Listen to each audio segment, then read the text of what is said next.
আজ শহীদ প্রেসিডেন্ট জিয়াউর রহমানের ৯০তম জন্মবার্ষিকী, যার জন্ম না হলে তিনি স্বাধীনতা ঘোষণা দিতে পারতেন না এবং তিনি স্বাধীনতা ঘোষণা দিলে বাংলাদেশ স্বাধীন হতো না।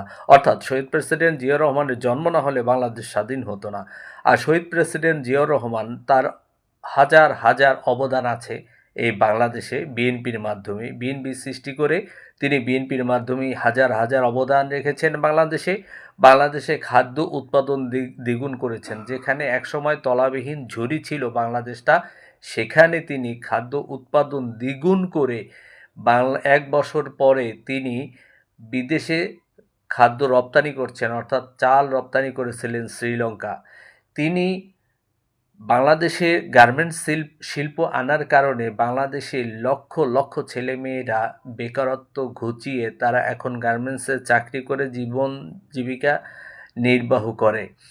তিনি প্রথমে বাংলাদেশের শ্রমিক রপ্তানি শুরু করেছিলেন বাংলাদেশ থেকে বিদেশে, আর যার কারণে আজকে প্রায় ১.৫ কোটি প্রবাসী আছে সারা পৃথিবীতে, যেটা এর অবদান এই একমাত্র বিএনপির এবং শহীদ প্রেসিডেন্ট জিয়াউর রহমানের।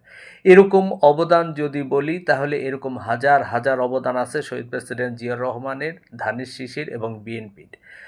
তাই তার যে অবদান, সেই অবদানের উপরই আজকে বাংলাদেশ টিকে আছে, আজকে বাংলাদেশ চলতেছে, বাংলাদেশে ২০ কোটি মানুষ চলতেছে। তাই একমাত্র বিএনপি এবং ধানের শীষই ভোট পাওয়ার যোগ্য বাংলাদেশে।